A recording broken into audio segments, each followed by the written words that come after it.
Hello, everyone. My name is Patrick Moorhead, and if you don't know me, I am a composer and podcaster. So today's episode is with Timmy Valentine, a painter and novelist. Timmy describes his novels as surrealistic dramas. I point out during the episode that his paintings have a sort of cheeky quality to him, and he seemed to gravitate towards that description. Don't forget to like, comment, and subscribe and hit the bell icon to be notified about my next video. I'd really appreciate that. If you join my Patreon account, you will get exclusive access to many different things and some free things shipped to your house. So if you're interested in that, I'd recommend going to the Patreon link. So without further ado, here is the video. Thank you everyone for watching. Hi, Timmy. Hey, it's good to meet you. Yeah, good to meet you too. Thanks for doing this. I appreciate it. Oh yeah, yeah. Yeah, I appreciate it. Yeah, thanks for reaching out and being interested and coming on. One thing when I was looking at your work, um, about your visual art, that it there's kind of this cheekiness to it. I found like this kind of cheeky humor to it. Yeah. Um, so I was wondering if you could talk a bit about that. I love that cheeky humor. I think there are a lot of people who know me that would probably describe me as that. Not to my face, but behind my back, they would call me cheeky. Yeah, I try really hard now where I am as an artist to uh concentrate on what's coming from me, and I try very hard not to play to an audience. So I find that when I'm working on a canvas, working on a piece of art, my sense of humor bubbles to the surface, whether I'm trying to achieve that or not. So I think that really comes from knowing myself, or trying to know myself, trying to let everything that is a part of me come out. I sometimes I will catch myself off guard when I'm painting, and if I step back from something, or if I leave a project and come back to it like the same day, I if I encounter that sense of humor, sometimes I don't. It catches me off guard, and I wonder, am I a real artist? If I allow my work to have that, have that joy in Right. it. Um, I think that comes from years and years when you're growing up and you're in school, is even as a kid, you're sort of shown what serious art is Yeah. and what makes it important. And so we don't ever shake that programming. It's always a part of us because it happens so early on. So when I do catch myself sort of questioning that, I lean into it as hard as I can, and I try to be Mm-mm. honest and true with myself. But it comes up often. And it is that question in the back of your head going like, well, is this real? Is it worthwhile as a piece of art if it has a little sense of humor to it, or like Yeah, a yeah. spark of joy? Yeah, right, definitely. I mean, it's kind of a uh I mean, to me when I was looking at it, it's not so obvious, I think the kind of, yeah, humor in your work, but it's kind of the slight, because I saw this one painting of yours where there was a chair, and under it, I'm forgetting what exactly what it was, but it was some type of food that was under the chair. And Sure. it's something like that. Like at first you're Yeah. looking at it and it's like looks like looks like somewhat serious, I guess. And then you see the little thing under the chair and it's like, oh, okay. It's like I this love this that painting. That's one of my latest paintings. I'm working on that series. That painting is called "I Can't Let You See Me Like This," mm, and that whole series, it's sort of, there aren't any figures in any of them, any of those paintings, but um, the there are things that suggest that a human might have been there very, just mm, a minute ago. I think that it's a piece of pumpkin pie, and the whipped cream and everything is still perfect on it. So somebody just sat it down and sort of stepped out of the view. mm, Um, mm, and I love that. I think that when I stare at that work, I see I see the human being that might have been there. I see their presence, I feel it. So that's almost like a portrait, really, but yeah, I love that, and I'm gonna call it cheeky. I it's good. I like that piece, and you're right. It comes across in the beginning. It's being sort of severe. It's the color palette and everything is like really grown up, which is something I don't like. It's not that's not a term I like to apply to myself often, and um, I'm trying really hard in that series to edit the colors that I'm using and sort of sober Yeah. them up a little bit. Um, and in that piece, that was the first piece I believe in that series. And when I was working on it, it was kind of a hurrah moment, that moment of like, oh, this is a good direction. Um, Hmm. so I'm glad that you pointed that one out. I like that painting a lot myself. Yeah, So it's a great painting. Yeah, I loved it. thanks. Um, yeah, and talking about that, the whole like yeah, education thing, yeah, especially here in America, I think more specifically, but yeah, teachers don't really tend to show like the kind of humorous side of certain artists. Like there's a like the humorous side of like Picasso and also Matisse, and all these artists can be very funny, but those works often get overlooked, and they you get more of the serious works that they've done. Absolutely. That's we're sort of force fed that. And I think that as an educator, you probably have to like you have to wake up in the morning and go, okay, we can't cover everything, so we just have to give as much information as we can. And education, when you lean it, that it feels like it has to be serious, or parents aren't getting their money's worth, even at the college level, I think. But Mm, you're right. You pointed out some artists that they've spent their whole life forgetting their education so that they could approach their work with a childlike spirit, with that curiosity and that you know that takes a lot of effort as you get older to put that down each time you mm, try to be creative. And whether you're making music or you're creating some kind of a painting or a sculpture, it's a door that you have to walk through every time you enter into that creative process, where you have to leave behind other people's expectations and the things that we've been given that we carry with us that don't belong to us, like those ideas of like, this makes important art, or this makes mm. important music, whatever it is that you're creating. um, and Right, I've right. I noticed that as the older I get, the more I notice other people's baggage sort of clinging to me, like and yeah, humor and art. I again, when I'm saying it out loud, it's like, am I really a serious artist? If I put that in Mm, there. And I'm sure that like if you're out there and you're writing pop music or something, you probably get to the point where you feel that same energy, where it's like, is what I'm doing yeah. real and important? And Yeah, yeah. Yeah, yeah, definitely. I mean, yeah, I guess for me, it's funny because it's funny because for me, like in being like I guess it'd be high school, that uh I remember not really caring that much, like personally, about like um I don't know if some class was going to talk about specific artists, yeah, and like Starry Night, bringing up Starry Night. Um, and but what I found for me was like once I saw like Duchamp and some of these yeah, like I mean yeah, like the whole Dada scene, but also I mean even even somebody like Andy Warhol could be seen as serious, but when you look at like the Campbell soup can, like it's just a Campbell soup can, like so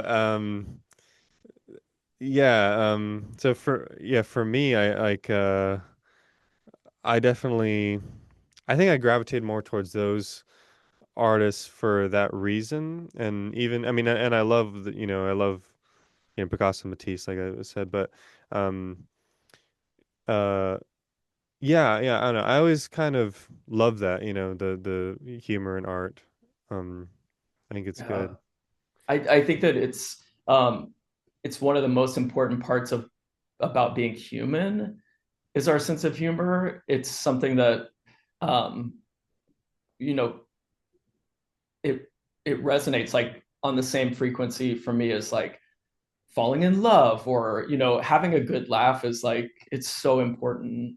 And I tend to be a Mm, little bit of a rebel, so like the fact that my art has evolved in this way, I'm sure it has a lot to do with the fact that it's not what I was presented with, mm, as a younger person, that I was presented with that concept of it being, something to be serious or to be toiled over. I appreciate artists who spend, you know, a year of their life making one painting, where they go back to it every day and the details are so fine and all of those things. Like I stand in front of those artworks, especially today, artists working today who are able to achieve that.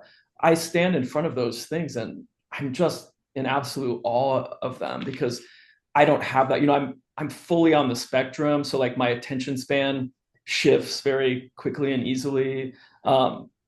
I don't have this that skill that it takes mm. to torture myself on a daily basis by going back to the same canvas. My work evolves very quickly.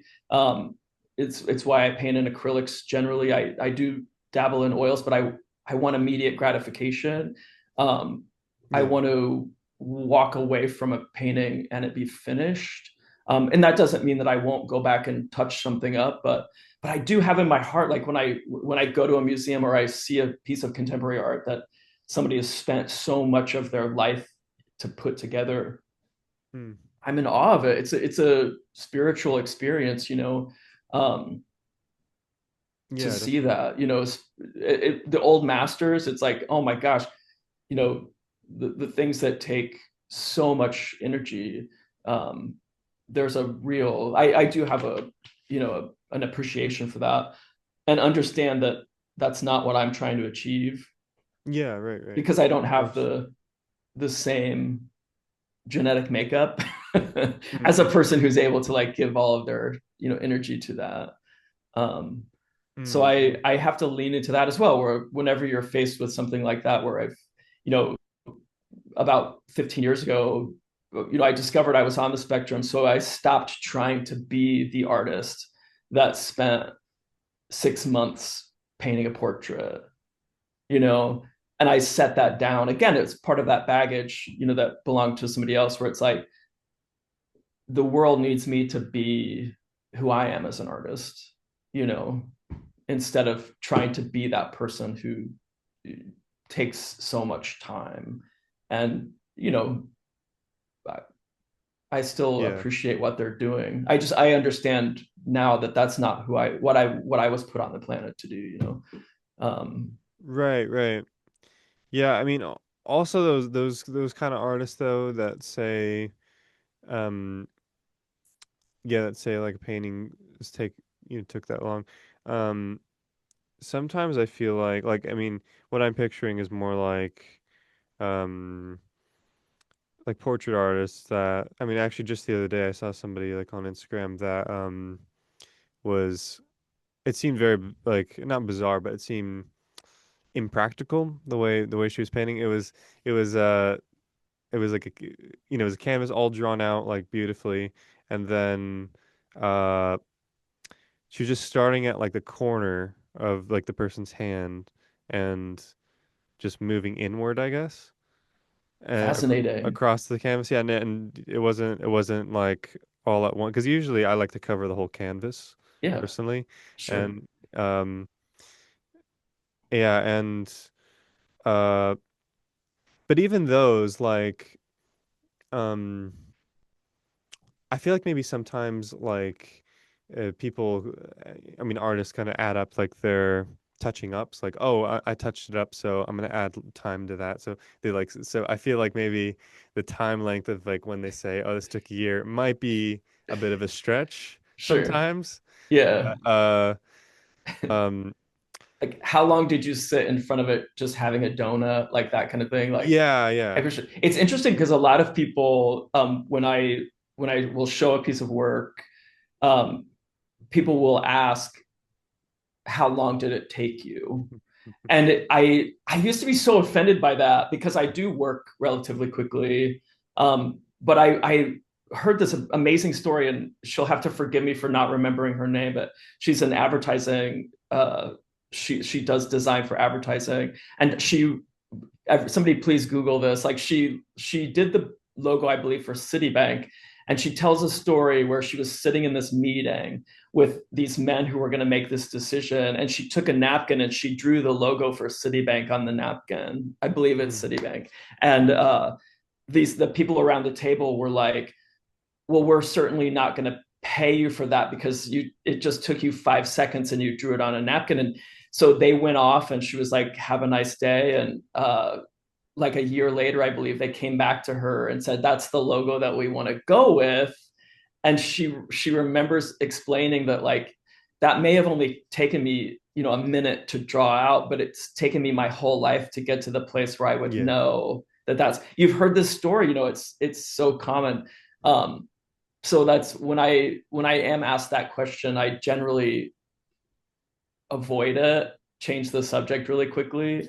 Yeah, because Because it's not the worth of the pain. right, Yeah, yeah. right. And that's, I feel like when you are in that creative zone and it's coming to you, um, a consumer world like will expect,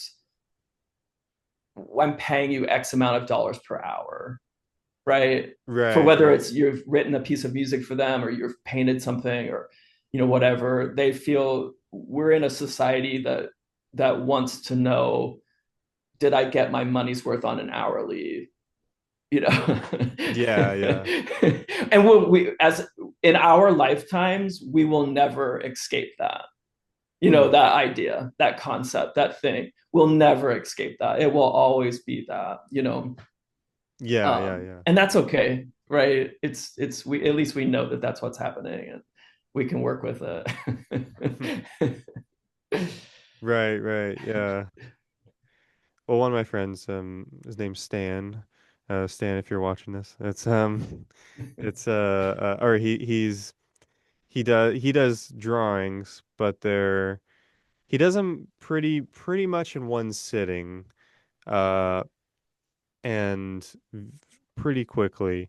But they're these magnificent drawings. Like if when you look at them, they're really beautiful. But yeah, no, I'm just like thinking about that idea of like, yeah, it's not really, doesn't really matter, how long it takes you to do something. I think it's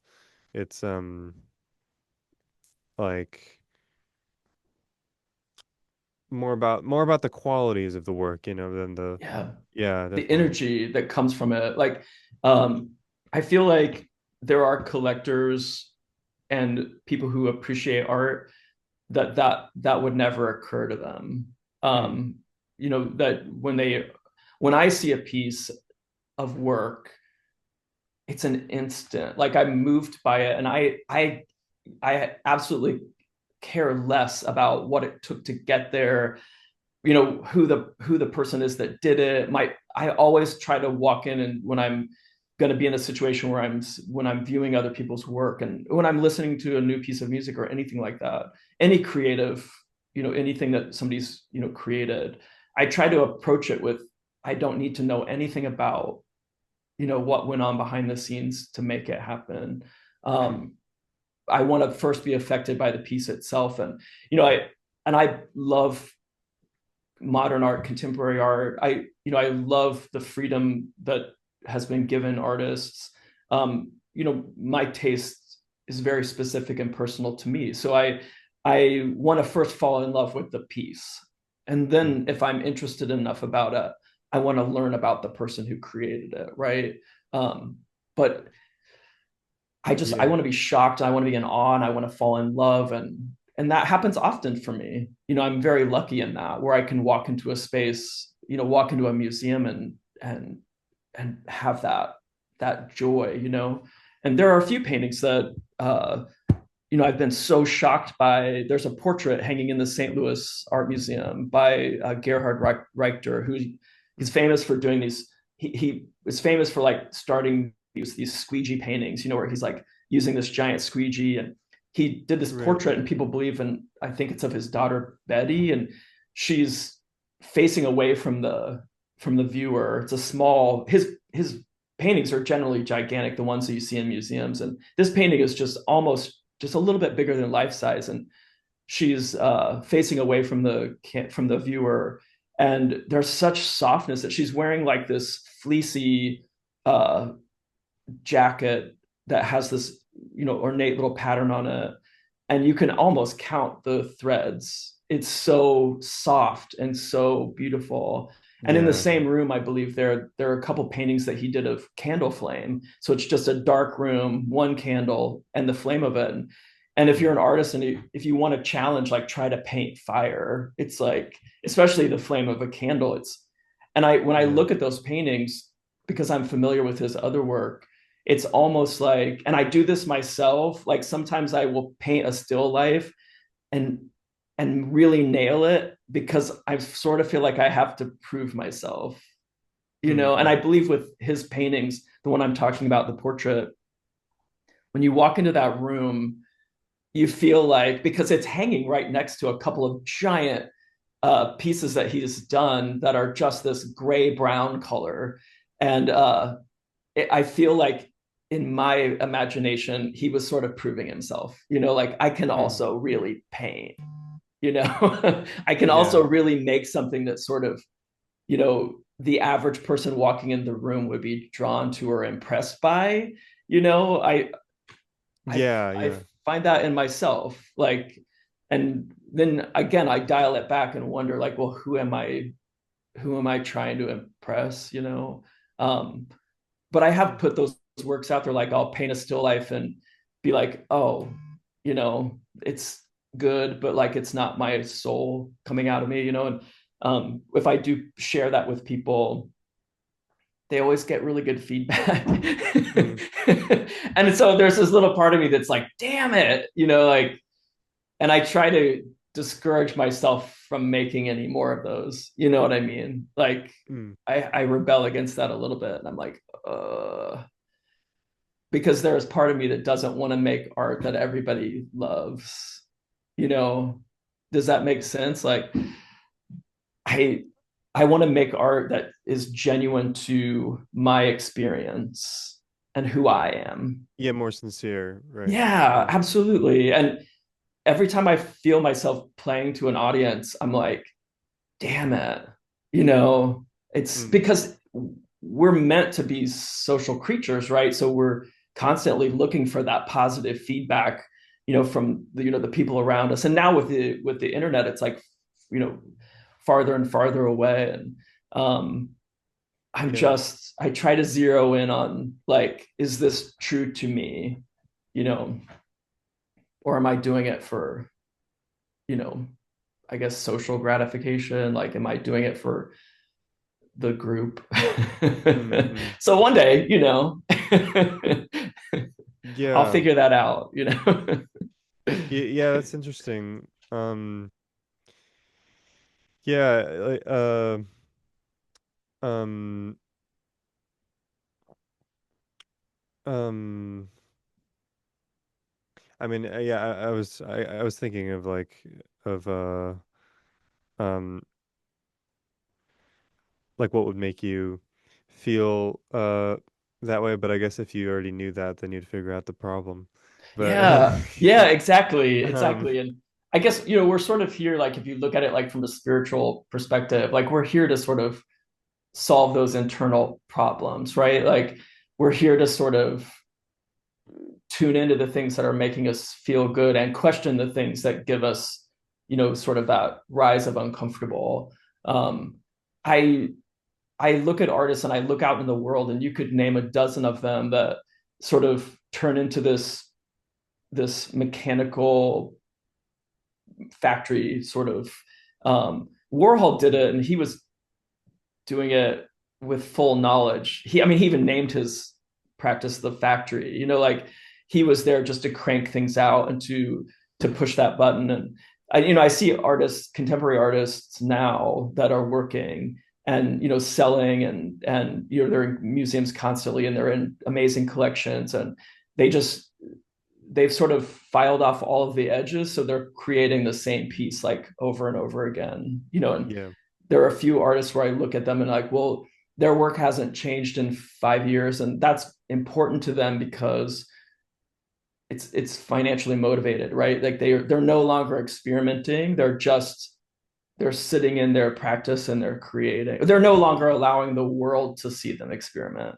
Um, Hmm. there's real vulnerability in that, and I think as long as I can hold on to that feeling of being vulnerable, I want, as I'm putting out, and I just started social media not long ago, and I want to make sure that I'm putting out a practice that shares that vulnerability, that I'm constantly evolving, that I'm trying new things. And I don't by any means put all of my work out on social media. I haven't made a lot of posts. I'm making myself do that.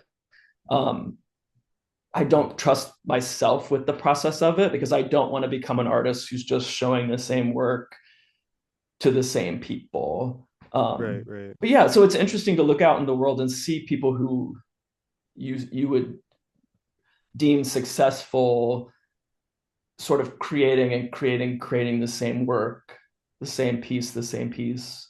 Um, Yeah. it's fascinating to me. I'd like to see behind that curtain and see what they're doing in the dark of night, when no one's watching, like how they're feeding themselves as an artist, what they're making that they're not showing anybody. Yeah, yeah. Yeah, That I kind of mean, thing. yeah, and yeah, but also, sometimes, I mean, yeah, often, I guess, yeah, probably more often than most that it's financially motivated. But, Sure. that there can be artists that are trying to work out something like I definitely get a feeling from Richter that like his more pictorial stuff that he's trying to work out something that he's maybe like the um the abstract work is more, I feel like you get a sense that like he's got it. Like he's got that under his belt. He knows what he's doing. He Yeah. knows how that works. Yeah. Um and with yeah, it seems to me, yeah, like with his more pictorial stuff that like he's trying to search for something, but yeah, It's not sure certainly what. more his it's more intimate, and you feel that when you're standing in front of it, or if you're looking at pictures of it. I believe he did a whole series of like these landscapes when he was on vacation, and they're so simple and so beautiful, just very small, and they feel very intimate. And I think there's a recent little interview with him where I think he's so removed from the process of selling his work. He's able to isolate himself from the actual act of selling it. That there's a recent, I think, if you search for it, of him reacting to the fact that one of his paintings sold for however many millions of dollars, and he actually is put off by that, and it's like, oh my god, that's I don't remember exactly what he says, but it's basically like that's groceries for somebody for their lifetime or something. It's just he's so removed from the act of selling it that he doesn't. It's a shock to his system to hear it. Um, Yeah. not that's a really Mm-hmm. that's a brilliant thing to dig into. Um, Yeah, there's that document. I really want to watch his documentary. I don't know if you saw it, but Probably, I think it's if not at least in parts. I think that's where my references to like his landscapes come from, is from that documentary, if I'm not mistaken. mm-hmm. Um, where I don't know, there's something about that. And I mean, intimacy is like such a when an artist is able to be vulnerable, and that's what makes like music so beautiful. It's like if somebody's writing a song and they're really pouring their guts into it, like if they have fallen in love and that hasn't worked out and they've written a song about it, and you can feel that as a listener, like There's nothing like that on the planet. There's just absolutely nothing like it.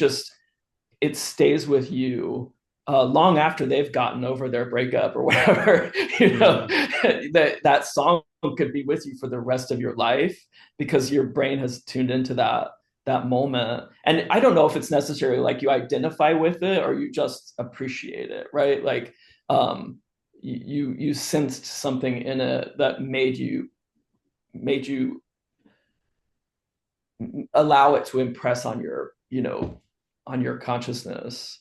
mm, mm. There's something important about that. And I think, visual artists do that. There are films that have been created that have affected me, books that have been written that have become a part of who I am as a person, and I felt them so deeply. And and I think you could point to all of those things and it wouldn't be hard to uncover the people behind it and how vulnerable they were when they were putting that work out there.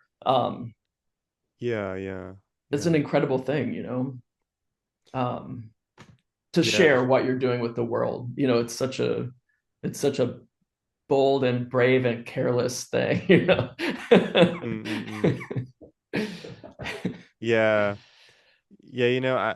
I could probably name more composers than visual artists. Because I'm primarily a composer.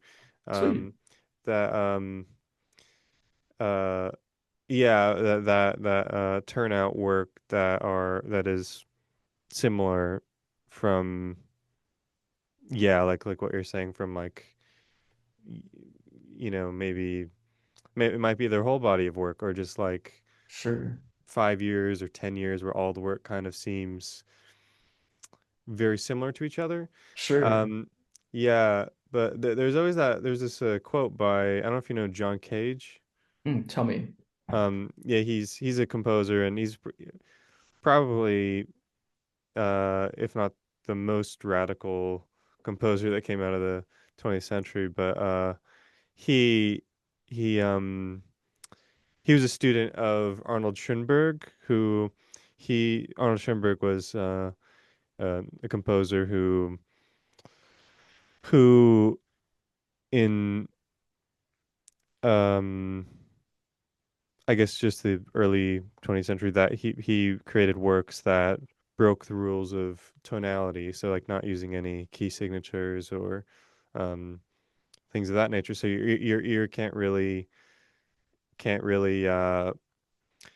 um it can't really um connect to what's happening musically, as it did before. Sure. You connect with it in a different way, but he anyway. So he was a teacher, though, of John Cage, and he uh and Schoenberg told John Cage that he basically told him, you have no feeling for harmony.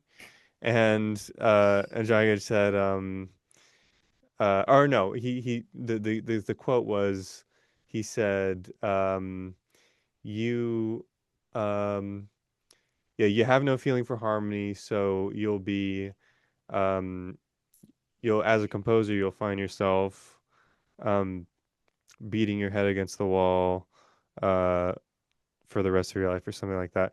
And his Sure. response said, well, I'll, like, beat my head against the wall there for as long as it takes, or something like that.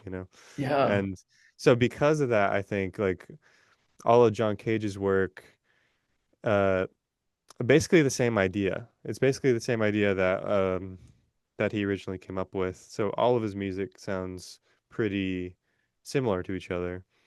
Um, because well, yeah, I think one of those things might be just that idea of the banging your head against the wall to get whatever he was going after. Sure.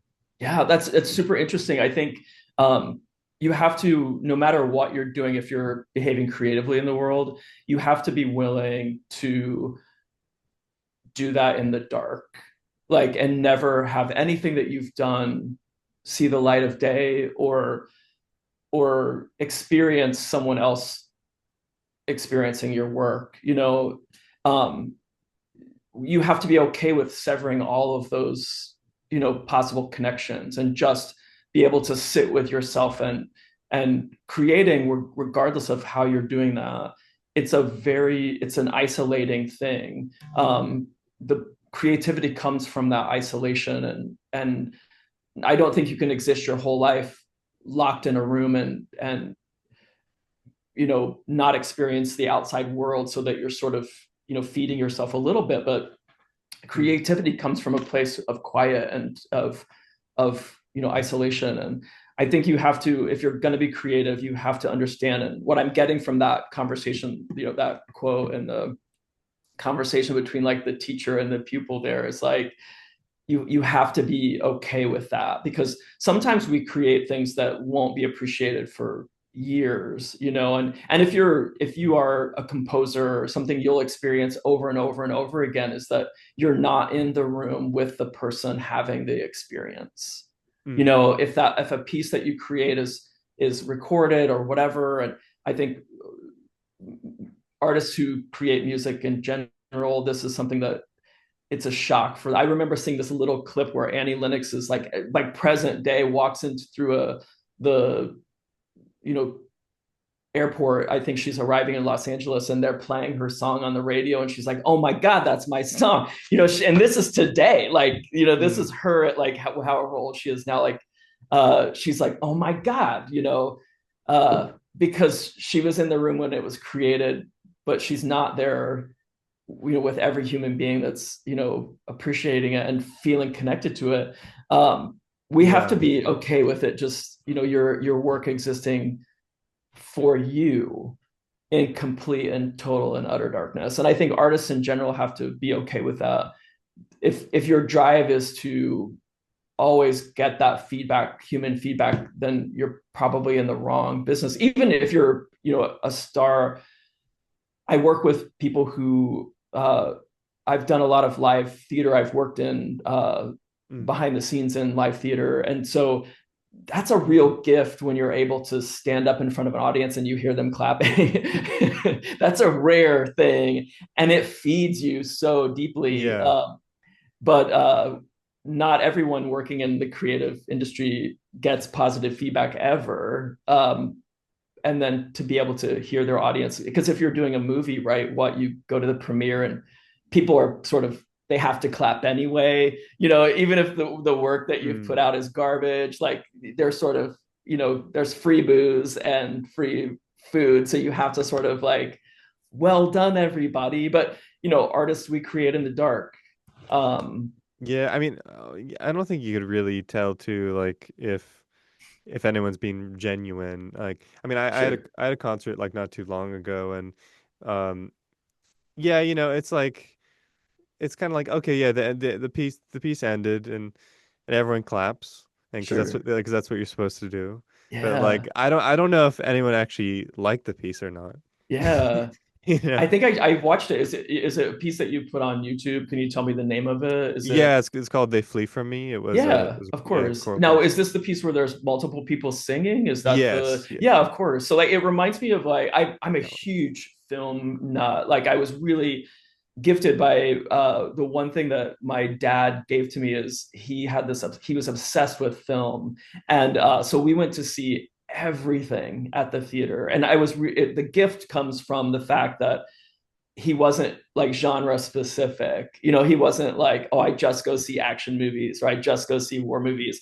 He went to see everything. And that reminds me, and Mm, then that sort of fed my curiosity when it comes to film. And it reminded me a lot of something that you would see in like a early 70s art film. Like, I'm mm, obsessed with. So that piece reminded me of something that would be like, I'm going back and watching all these like, you know B vampire movies from the early 1970s. And the thing about them is like, the people who were scoring these films, it's like, oh my God, like, they were doing this magnificent job regardless of what was happening on the screen in front of them. And that they were right, in right. some room and that was playing on a makeshift, uh uh wall or something being projected while they were trying to compose the music for it. And you're just like, it's transportive. Does that make sense? Where you're like, Mm. without the score, without the music, the movie would have just been people in $5 wigs trying to, like, you know what I mean? And so much beauty comes out of those art house films because they are uh it's real artists working on a budget and working quickly and creating something that has lasted. Like, I mean, I'm watching this and what is it, 55 years later? Mm. And it Right. still holds this energy of like, so it reminds me, your piece Yeah. reminded me very much of something that, like, it was the one thing that they spent money on, you know what I mean? So I loved it. It's really great. You could see it in like Thank an you. A24 movie, like currently, which that whole group, they're putting together films that are carrying the torch for those art house films from like the 60s and 70s and into the Oh 80s. yeah. So like, Yeah.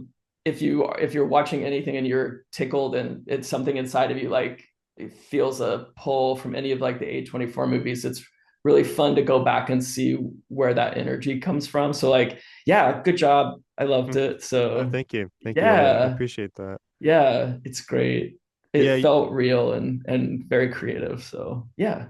Oh, And thank who you. cares if they clap? I think it's easier, I think I'm obsessed and I love punk rock, and it's like it was like something that came to me accidentally as a kid, and uh it's also okay to make everyone in the room uncomfortable. That's also a Mm-mm. goal, right? So like if you're creating something that's haunting, and which that particular piece of music was, like, don't expect everybody to understand it, because like as an artist, and Right. I have to preach this to myself like continuously, like it's not my job to foster understanding for you as a viewer or as an audience member. It's something, and it frustrates me when you see an artist, like they've painted a painting and then they've written like an 8 page, you know, work on how to interpret it. It's Yeah, like yeah. that. We have to just all agree that that's not something that needs to be done. That belongs in academia, and like let everyone there sort of spend their life talking about reasons and all of that. As an artist, you have to just create. And I think what you did with that piece is you're creating atmosphere, and Mm. don't expect everybody to appreciate that, because the chord that you're striking in people could be fear. And if that's the case, then great, right? Right, right. Then you're welcome, right? Because I think we chase, especially today, we're it's so easy for us. And I grew up, in generations where, like, if you wanted to go and enjoy a piece of music, you had to go out and do that. Like Mm. now we're catered to. So, if you're on Spotify or whatever, you're on there as a listener. Like it's the algorithm is just feeding you sometimes more of the same. Yeah. Um, so it's Yeah, easy depending to on get. your likes and stuff. Yeah. Exactly. It's easy to get caught in this, thing. I remember, being of a generation where, like, you found new music, like either you accidentally heard it on the radio, or, if you went to a record shop and they were playing something and you're like, what is that? And, we relied a lot on, the taste of your friends. Like if you went to somebody's house and they were playing a particular piece of music, Mm. and you're like, oh, I've got to get that album, and or steal it from them, when they were Yeah, yeah, yeah, when they weren't totally. paying attention. Totally, yeah. uh that's how you experience music. Now I think the algorithm is sort of starting to sand off the edges of that a little bit. I challenge anybody, especially with music and with film, is just to push play on everything. You know Mm. what I mean? And just write it out. It's like, are you too busy? You don't have like 7 minutes. You can sit through this thing, right? Just, Mm-mm. Right. allow yourself the chance to, like, give that artist a moment of your time. And sometimes, after when you're listening to a piece of music, it's not the entire thing, but it's like 3 seconds of it that hit with you and you can't get it out of your brain. There's a Samuel Barber, like the Adagio for strings. There's like, if you've heard that piece of music, it's like Yeah. there's this moment. It feels like the whole piece of music is him just leading you through darkness into this place, and you're sitting there in this room and it's completely dark, it's completely silent, and he just he pulls this magic out of nowhere and it lights up in front of me. And I just, every time I listen to that piece, it's one of my favorite pieces of music of all time. Like, it Mm. hits me in that it's just, there's this one moment and I could linger in that for the rest of my life, you know. um it's just Yeah. absolutely, pure magic, and it's just, um it's incredible. So I challenge anybody, like, give music a moment, like, or film or anything, like, allow it. And don't you agree, like, as Mm. we sort of, every moment that passes in like contemporary life, we give less and less of our time to anything. It's like, Right, it's, right. we're so catered to that. It's like, well, if I sit down and watch a movie, we have, like, my family, we have like every streaming service, so you can sit down at the TV and there's just this non-ending, like, it's like being in the 90s, being in like a video store on a Friday night, where you're like, okay, what's still in the store to watch? And like, we find ourselves like Mm. instant, like eternally scrolling. Like, we'll Yeah, spend like yeah. a whole movie night, just like, if we haven't picked a movie before we sit down, it just goes on, and we're just sitting there scrolling and scrolling and scrolling.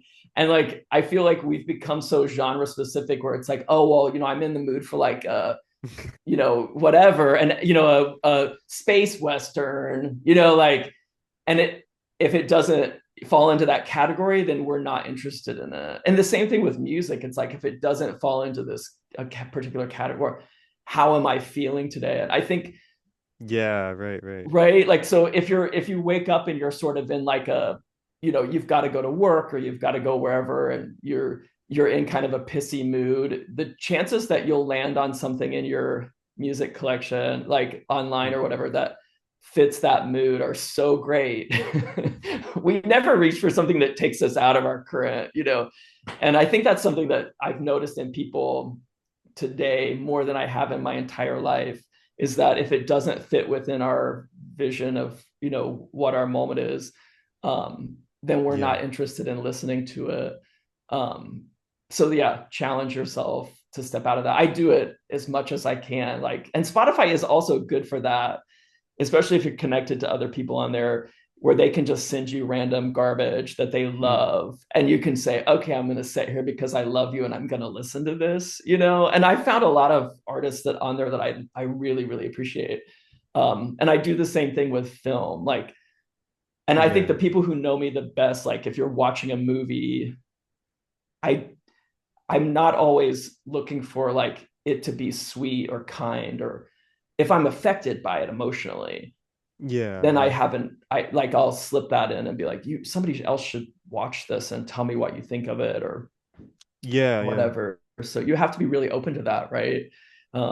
Otherwise we end up watching the same film over and over and over and over again, which comforts me. So Mm. don't judge me. I mean, I've watched the Lord of the Rings movies like 7,000 times. So like, the same thing with Harry Potter and all these things. Like, don't judge me for watching the same film, but I Yeah, do now challenge I myself. rewatch films. Yeah, yeah, yeah. Yeah, I mean, it comforts, right? Like, I've seen the Star Wars films like 7,000 times, like, uh all of those things. It's comfort food, but I have to remind myself to step outside of that occasionally, uh and look around and see what other people are doing. And so anyway, I loved your Yeah. piece. And Oh, I thank see it, you. I didn't mean to insult you by saying it was like an art house B movie, Oh, no, no, no, like it's not. whatever, but there's so much joy and creativity that goes into those films. And if you haven't watched, every single one that you can possibly watch, you should, go back and do that, because there's some really good stuff going on out there, Oh, yeah, for um sure. that, slips under the radar. And those are my favorite things,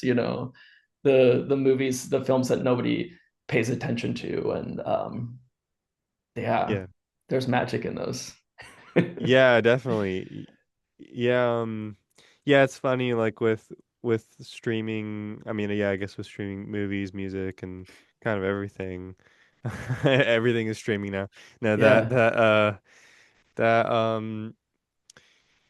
yeah, there is kind of a thing where it's like maybe too many choices. Like we maybe have too many choices. yeah, I think And that sort of it, because there are so many choices, that that gives us, it makes us give an algorithm permission to cater to us. Does that make Yeah. sense? Yeah. Because it is so overwhelming, and that's what makes us sort of lean into a genre. Like it's because, oh well, I really love space movies, so I'm gonna sit and anything that comes up, you know. So I guess Yeah.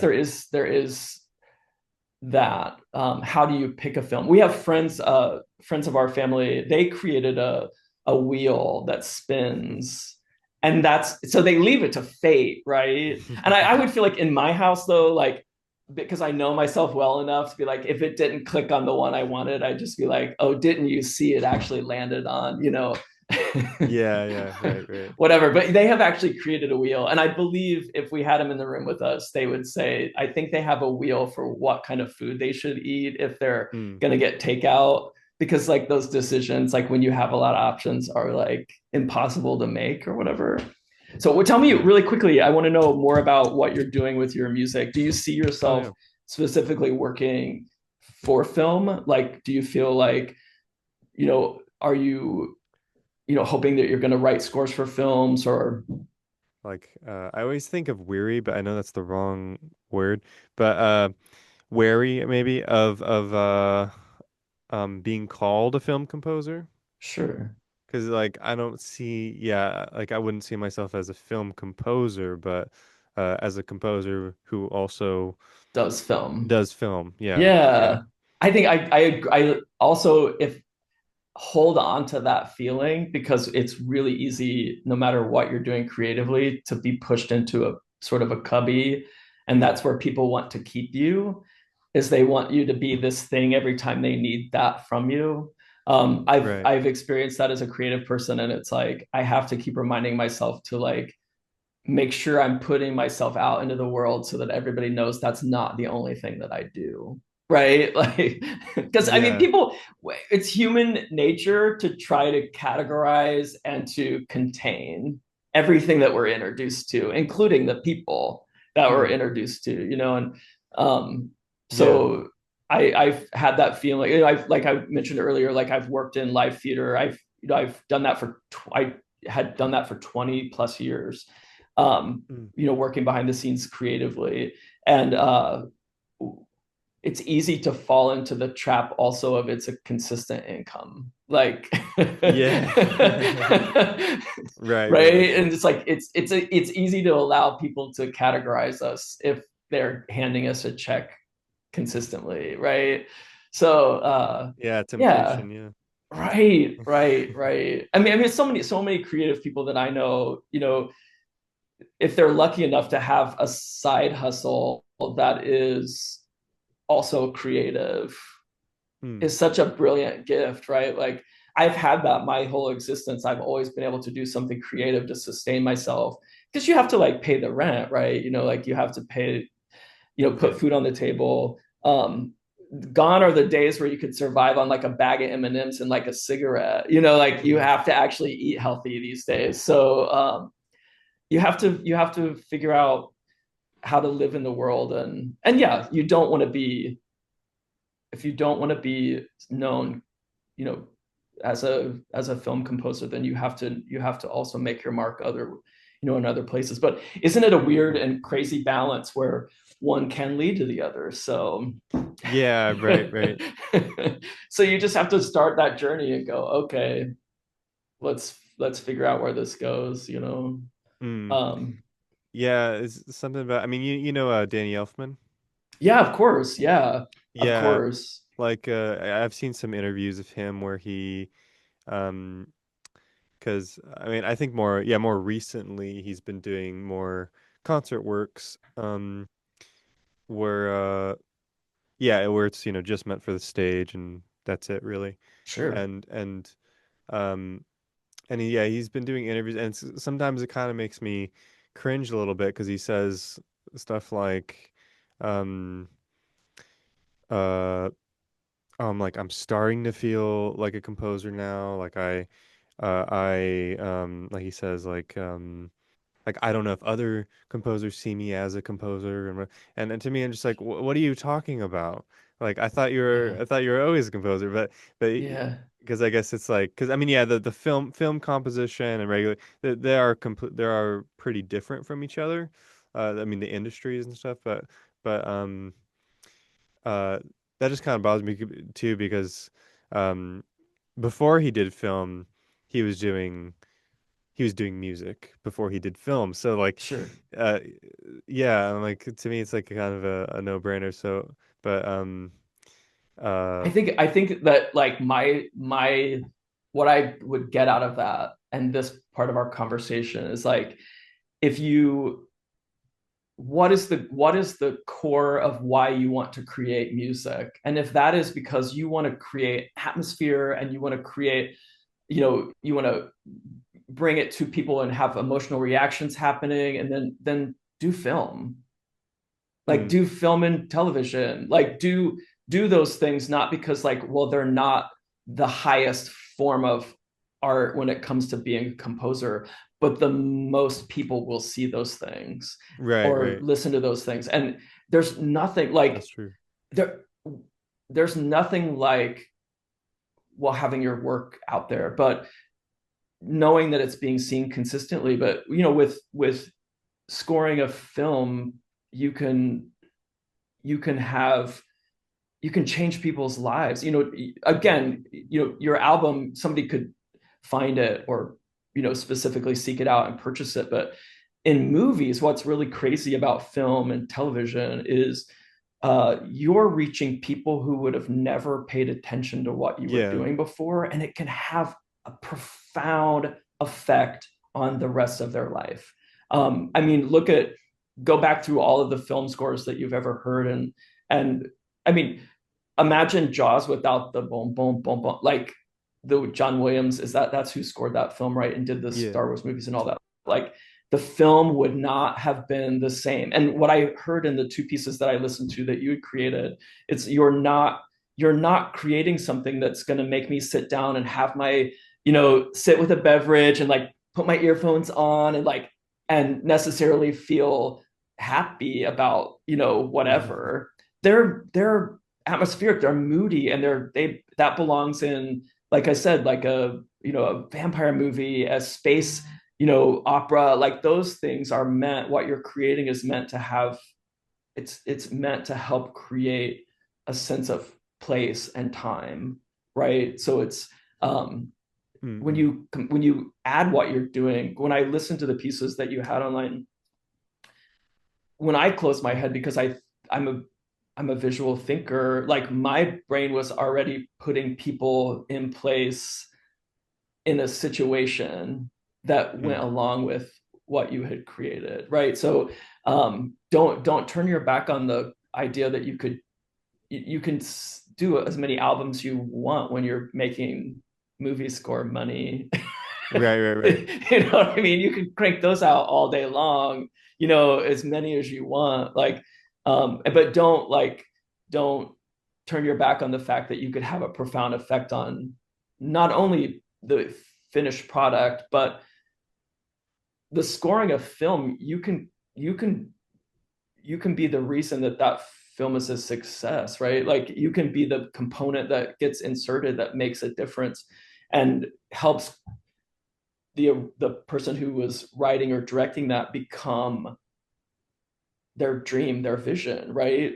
The Yeah, score is right. such an important part of films, and I'm not just talking like soundtracks, but everyone has sat through a movie and gone home. Like, I mean, Pretty Woman, that's a great movie from the '90s that like wouldn't have been the same had that they had not inserted that song. And Roy Orbison, like no one of my generation knew who the hell that was. Like, he he was like he was probably playing like, sort of dive bars by that point in his career again, and then he, that's Mm. me exaggerating, but like the average person on the street, if they not grown up with him, they didn't know him. And then having his music in that film brought him back into the public eye. But anyway, the point of that is Yeah. Mm. music and film, it's so important to creating that. It's another character, right? Like, so yeah, lean into it, man, and get some of that film score money.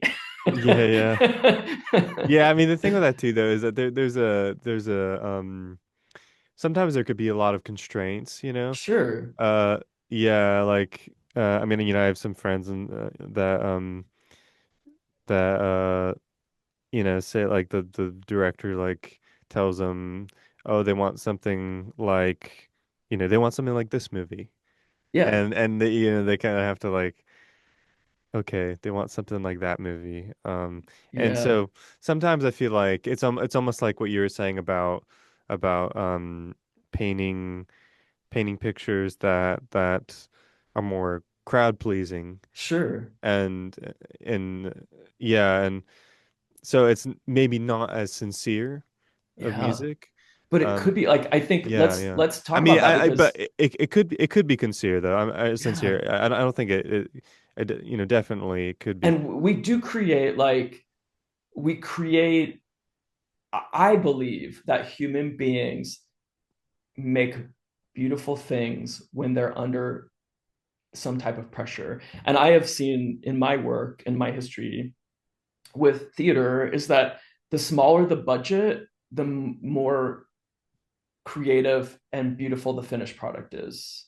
You see that if you look at film, like I love, like here's an example, like the first Mad Max Road Warrior film changed me as a kid. Like the he got a little bit more money when he did uh Beyond Thunderdome. Mm, mm. It still has now, like when you look at the work he's able to do with an unlimited budget, you're sort of like, oh, you know what I mean? You can pay for CGI, you can pay for all these effects, and it's not the same. It doesn't even feel like it's in the same universe, right? So why I'm applying that like to what you're saying is like when you are feeling the pressure of having anybody go this or that, when it's in a working environment, if you explore that, I feel like beautiful things can happen when you're under those pressures, Yeah, for right? sure.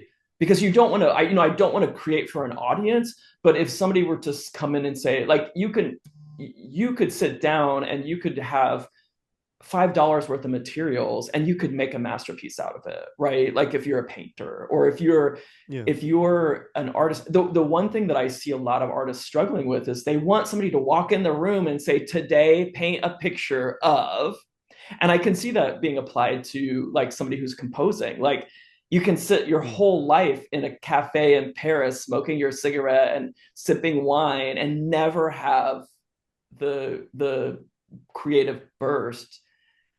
But if you have somebody that walks into the room and says, I'm doing this film, this is what I'm trying to achieve with it, you can set Mm. aside the fact that they're writing your paycheck and you can bring in what you want out of it. When Andy Warhol, you mentioned him earlier, when he started his career, he was an illustrator. And the Right. reason that he became well used as an illustrator is that whenever somebody would say, I need a drawing of a cat, when he came back, he had 13, 14 drawings of cats. And Yeah. he'd say, or if somebody said, bring me, I need drawings of shoes for this, he would come back with dozens of drawings of shoes and say, pick what you want out of it. Because he would take that, that little clip that they gave him and he would just sit and do his thing. So Mm. I feel like as an artist, sometimes the scariest thing is that white canvas. So like maybe we do grow a little bit as creatives if we have somebody saying, I liked this movie. Mm. What can you do, that makes, because I think what they're probably really saying is like, help me create this atmosphere, like help me Mm. Mm. create this feeling. And so that's not really being pigeonholed, is it? It's like, Yeah, it's yeah. being given the permission to explore that one particular emotion or what can I give to this moment that would make it impossible to forget. um yeah, I guess we're in that place where it's like, do we want to be told what to do or do we not want to be told what to do?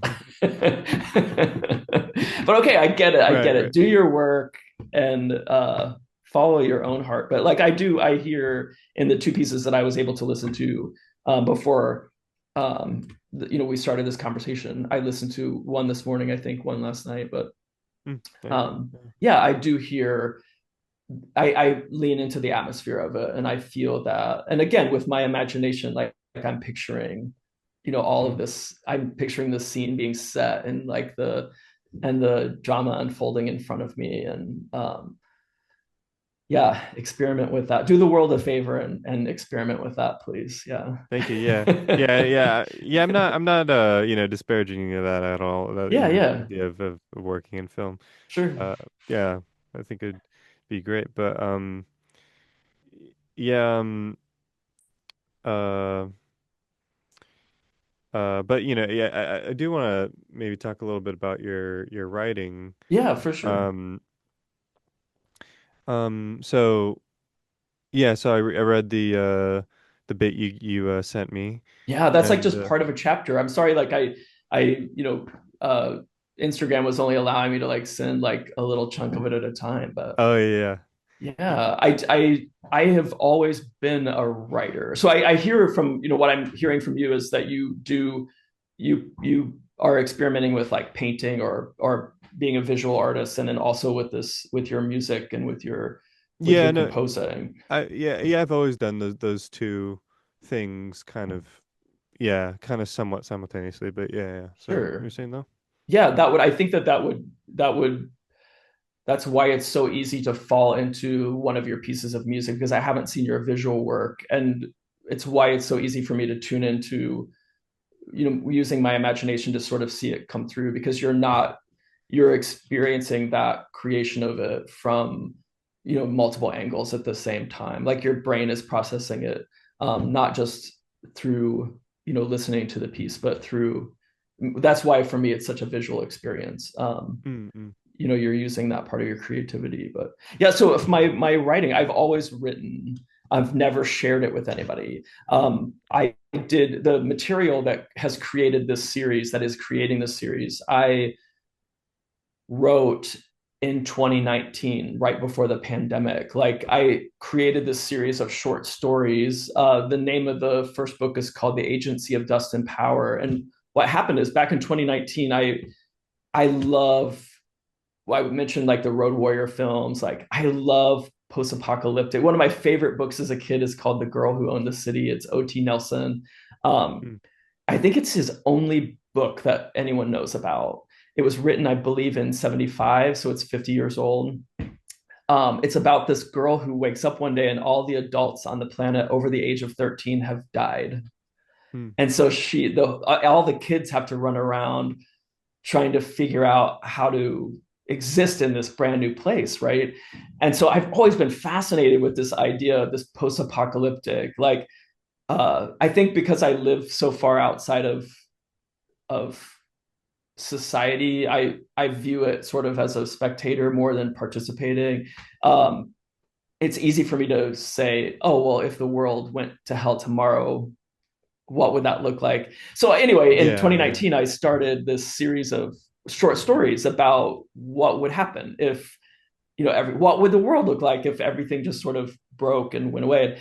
Then, so I had accumulated all these different sort of pieces of material, these little short stories, and then the world actually sort of did go to hell for a hot minute.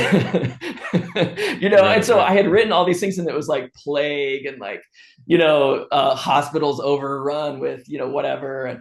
And I know that this is, a tired genre. Like everybody, you have to, as a creative person, you have to accept the fact that it's all been done before, right? Like that you just have to put your own spin on whatever it is that you're looking at, what you're feeling. So Mm. when COVID happened, I didn't do anything with these stories because it was super inappropriate, and like, um, you know, we were working in this, the live theater industry. Our world sort of like became really small so quickly, because you can't produce live theater, during a pandemic and ask people to like, remain safe and all this. So Yeah. I put my writing aside, and I would sit and work on it, and I did a lot of it on my phone. So I would be like, wherever I was, I'd be like typing out, like hacking on the, to add another chapters or something whenever the thought came to me. And then about a year ago, I was facing like my mortality. I was like, I was turning 50 years old, And I was like, oh, those stories, I was adding to them on a, daily, if not weekly basis.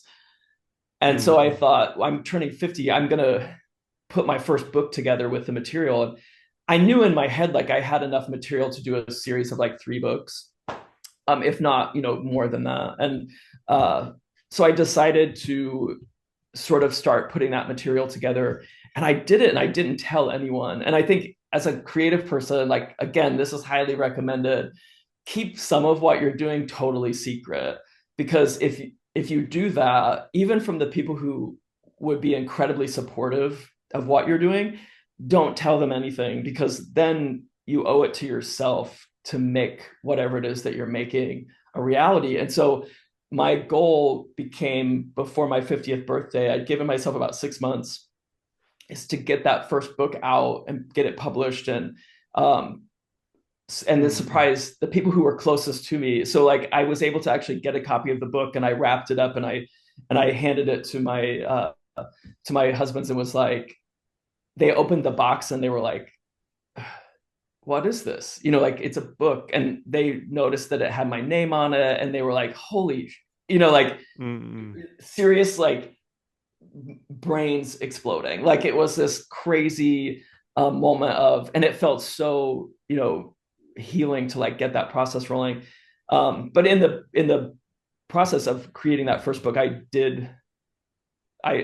determined that there were 3 books worth of raw material in this, and I allowed it to sort of develop. And anyway, so the first book gets Mm-mm. out, Amazon, Google Books. I worked with this really incredible actor to do the Audible version of it, which is also, I believe, available in some places on iTunes. The physical book is available, and I can't remember the name of the bookstore in the UK. Books a Million carries it. Like, anyway, I worked for Audible with this incredible actor who, um, he showed up in every way, and I just was Mm-mm. able to give him the book, and he fell in love with it immediately. Um, and he helped create this world and bring these characters to life. But um, the first book Yeah. is post-apocalyptic, but I think the thing that most people, when they walk away from it, having, I made the books small, so I think Mm. a human being can sit down in about 4.5 hours and read one of them. So um, Okay. I the author's note in the back of the first book sort of points out that I wanted them to be knowable, so that it's a book that you could read it multiple times easily. Um, and Mm-mm. had I put them all together, you'd be faced with like this novel that was like, you know, impossible. And I wanted them to, and I made them physically small as well. So they're about 8.5 inches long. I think they're very small, about 5 inches wide. So they're knowable. There's something that you could carry with you easily. Mm-mm. Um, I sort of Nice. tried to channel, yeah, the books that I read as a kid often, they all had that knowability.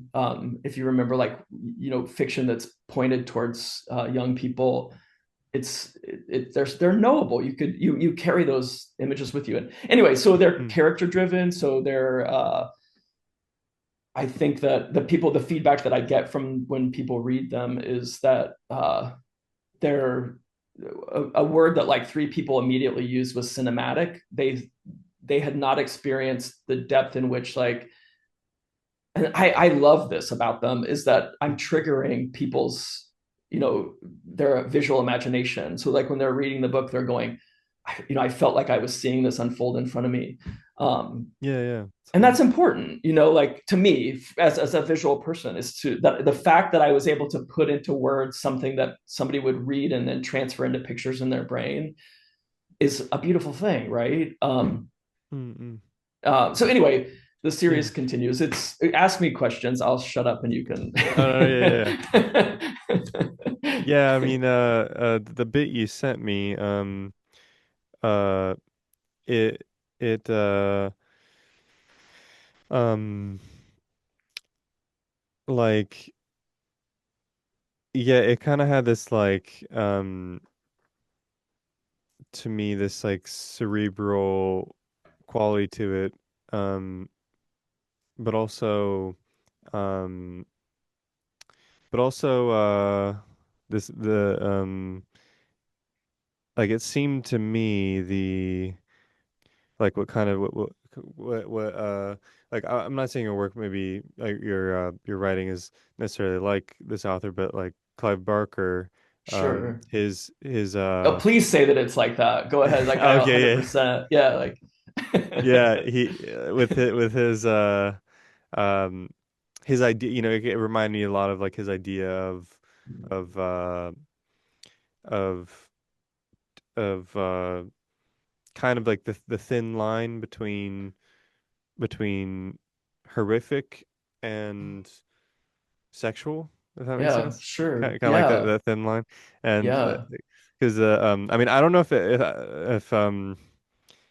if I'm interpreting that correctly, that it was That scene kind, is definitely yeah, like, it's I think, and the one that you're talking about, like, so this person that we're introduced to, so that scene is actually, it's a bonus chapter it's from the second book, but it's a bonus chapter that mm, I put into the first.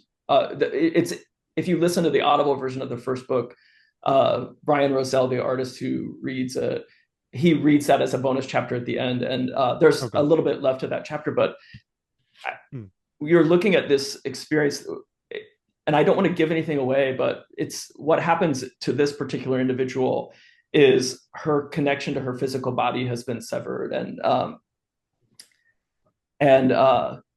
so she's out in this, she still exists as a consciousness, and she's sort of hovering, and uh she finds herself in a situation where she's in a room with her husband who's with another person, and she's drawn to that, and horrible things happen mm. in that moment, and I think I'm glad that you picked up on that, and like uh yeah, it's, I feel like when you're reading that, and if you read the full chapter, you read the entire book, you realize that hopefully my Mm, characters come across as being so real emotionally, like so real, that you have no problem with imagining what happens in that chapter happening. Like you can see it playing out in front of you, and like, and be mortified by it or be intrigued by it, or in that particular chapter, that the person that's having that experience, mm, we're being shown that she's just at the very beginning, and we're learning along with her of what she's capable of. And you'll see that a lot in like Stephen King books as well, where like we're introduced to a character who feels very human, like you could bump into them at the grocery store, right? And I mm, hope that that comes across with my characters as like, you could read someone and go, oh, I know them, like I recognize their behavior, mm, and then they're capable of just either incredibly beautiful things or dark. And survival is such a strange thing. We experience it. I mean, there are a dozen people I know with like PTSD from their childhood. Like mm, survival is such an interesting and deep and something that I look at because I believe that it connects us all, and we don't focus on it. Like that every day when we wake up, we're in survival mode, whether we're pampered or well fed or whatever. Even our interactions that we have with people, we are continuously in survival mode.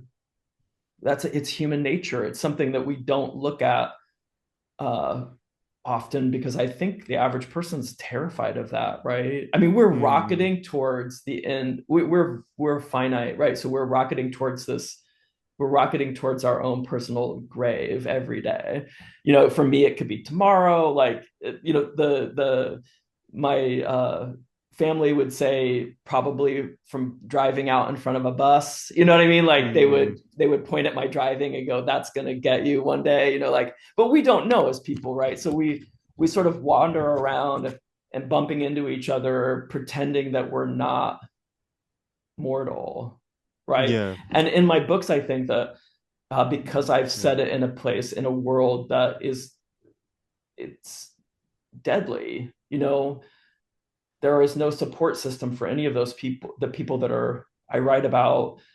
And so their vulnerability, their mortality is something that's just, it's moved to the foreground, right? So like it's the lens that we're looking at these characters, and we're observing them through this lens of mortality. Mm-mm. And I think that that can feed our own sense of fear. Because we don't Yeah. want to know, like we don't want to know. We want to pretend that we go on forever and ever and ever. And in these books, and I will send you copies of them. Oh, okay. Thank You'll you. have to dig into them. I hope that I think that another thing that you mentioned, one of the first things out of your mouth was like, that's my sense of humor. I believe I put that into the book as well, like into my books as well. That you find yourself, there are these beautiful moments uh, of lightness and of joy that can be catch you off guard a little bit, because you are immersed in this world of like, what happens tomorrow, how am I going to eat, how am I going to care for myself. And there's even this underlying sort of love story that happens in this, that carries through the books, where it's like these two people meet, and it's the Yeah. wrong time to fall in love with someone, right? And Mm-mm. I use that as this, there's so many threads in the books, but that's one of them, where you're, as a reader, you're asked to put aside any sort of preconceptions of, you know, how the survivalist in you would take over and care for yourself. Like these are two people who shouldn't even know each other, and they're moved together by, fate, how it moves us all together. Mm-mm. And they fall in love. And I think that it's not a romance book by any means, but as a reader, and when I've gone back and read the book, it becomes such an important part, because we don't get to choose a lot of things that happen to us, right? Especially emotionally. We just have to be aware of it and try to understand it, try to figure it out. And there are many moments of that in this book, where the characters are faced with these profound changes in their life. And I think you'll find, as you read the books, Mm. that the characters sort of just, they don't hesitate. It's like Mm. they've been put into a world where they don't have to worry about what anyone else thinks of them. There's a character, and she was a mother. She raised her children until they were adults, and she was an empty nester. And one day she wakes up, and she's a nurse, and she has continued to try to care for people through this whole process of like a world in decline.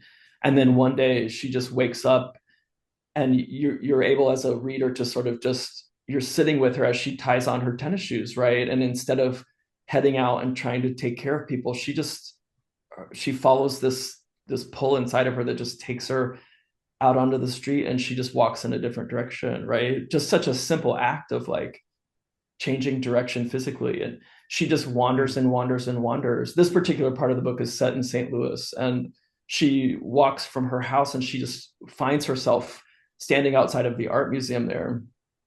And if you've ever been on autopilot, like tell me, like, if you ever like driven your car home from wherever, and you get home and you're like, where was I the last 20 minutes? Yeah, right, Right. right, right.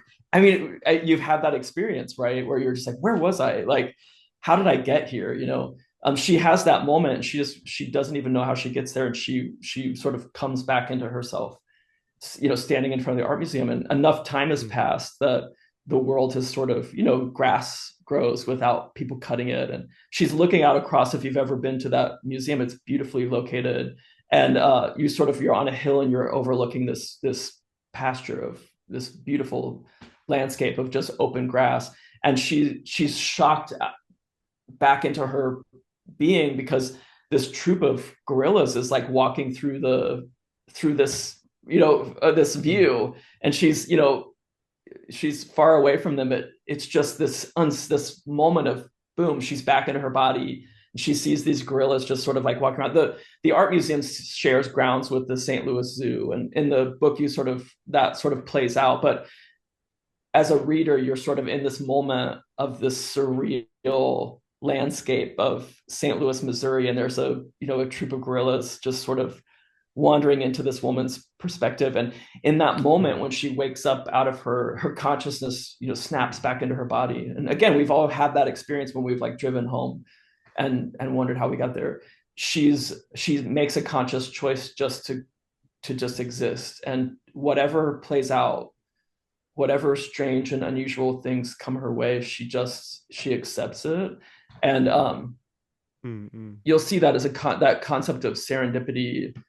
It's something that's played heavily in my life, especially as in the last like 30 years, where I've noticed like things sort of lining up, and these obvious markers where serendipity, if you are aware of it and you bring it into your consciousness, it sort of moves you forward, right? And the books are full of those serendipitous moments where people have to make a conscious decision just to play out whatever's happening in front of them, and Mm. just for the good or for bad. My characters don't really resist that, and I think that the people who have read my books sort of, that's what gets them hooked into my writing style and sort of carries them along, because they also feel like they're just being swept away by like chance and circumstance, and being moved Mm. forward. Anyway, Yeah, I'm yeah. proud of the book, so I can't wait for you to read them. Yeah, nice. Yeah, yeah. I can't wait. Yeah. Yeah, uh yeah, but yeah, I don't know how if you have to go anytime soon or if we can keep on going. Yeah, But go for it. No, I'm yours until you're finished. So yeah. okay, okay. So Well, the books are sci-fi also. Like it's hard to like when you're sort of genre resistant. Like when I started putting the books out there for sale, you have to sort of select categories that your books would yeah, fall in, right. and there are many, many. It's definitely sci-fi, definitely post-apocalyptic. Like, um, I tried to craft them in a way that fits into those genres, but has my own sort of idea of what the world would feel like, Yeah. in that space. So they're Nice. um, they're driven, again, cinematic. So maybe one day you'll score the you'll score the series, right? Yeah, We'll look forward definitely. to that day. Let's say that. Yeah. So Yeah. the Huh? audiobooks are great. The second book in the series, it's called The Offering of Broken Things. It's a continuation, obviously, of the story. It's the audiobook has been produced, and now we're just waiting for it to be released. So Oh, it's nice. supposed to happen before Christmas. um, the first book, what's really interesting about it, and what if I were to tell you and you were potentially going to read it and I wanted you to know something first, is that when I went to collect the short stories, I put a lot of thought into if I should lay them out chronologically. And in the first book, I decided not to do that. And so the first few stories come together in the order that I wrote them. And so one of some of the feedback that Mm. I've gotten from people who I really, really respect when they've read it is that that the act of not putting it in chronological order is so disorienting that it feels to them, it felt like they were witnessing sort of this decline of the world because information wasn't coming to them in an order. It wasn't like the sun rose and then it set. Like it was, they were picking up these bits of stories, and their brain then was having to go back and fit them together in the proper order, because that's what the human brain does, right? We want to make things Yeah. orderly. Right, right. And so the feedback that I was getting from these people is that it was very disorienting because they felt like they were in the mix of getting this information and trying to sort it out, and that it by the time the book does sort of organize itself towards the end, and you're living in the moment and you're following the characters in real time, I've already pulled the rug out from underneath of you as a reader, and your brain is already fried a little bit because you're trying to like and that isn't that what the end of the world should feel like, right? It should feel that way. It should Yeah, feel right. disorienting and sort of unnerving. And I have a woman that I absolutely adore, and she's an actor, and just she is incredibly spiritual. Like I love having conversations about spirituality with her, and uh, I was sort of eagerly awaiting her feedback on the book because, I mean, if you write a book about people, whether you're trying to do it or not, you human spirituality is sort of, Yeah, it's yeah. just part of who we are. It's how we exist. Like we're all, like I said, we're all worried about, our expiration date. Like that brings us together. And so her Mm. feedback on the book also was that if you start following these concepts of human spirituality through the book, um, that it's also this unnerving sense of your brain is constantly looking for your comfort zone while you're reading it, like something familiar to sort of latch onto. Um, and Yeah. again, Mm. if you make people a little uncomfortable, then you're welcome. Yeah, right, right. Yeah, I can't wait to read them. Yeah, and Um, definitely take the time. I'll send you some links, and listen to the man who read the books, because he as soon as the second book comes out on audio, I'll make sure I get you the links to that so you can listen to it. And oh, nice. he did such an amazing job with the characters, and it's his work, especially on the second book, is because it does fall in chronological order. It sounds like a little film. It's like you're listening to a little film. He Mm-mm. did a really beautiful job with it. So I'm really happy with That's cool. Yeah. yeah, Yeah. I mean, it's kind of off topic, but yeah, I was wondering yeah. about the painting behind you with the skeletons at the urinal. Oh yeah, I think this is one of the ones that I sent you. So this is I'll see if I can get it here. And I think this one is still on my website. I have a whole series of these, so I've painted the same painting or versions of it, like dozens of times. So Mm-mm.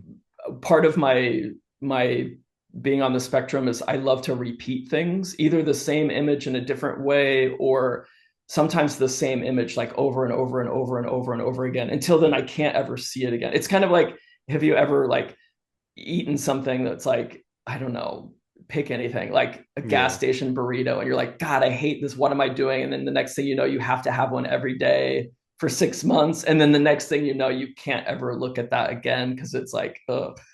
I Yeah, do that yeah, with my yeah. work. Like I obsessively, like I reproduce, reproduce, reproduce, reproduce. And this is one of the series. It's the berries at the bottom of the painting, and I'll see if I can get it in there.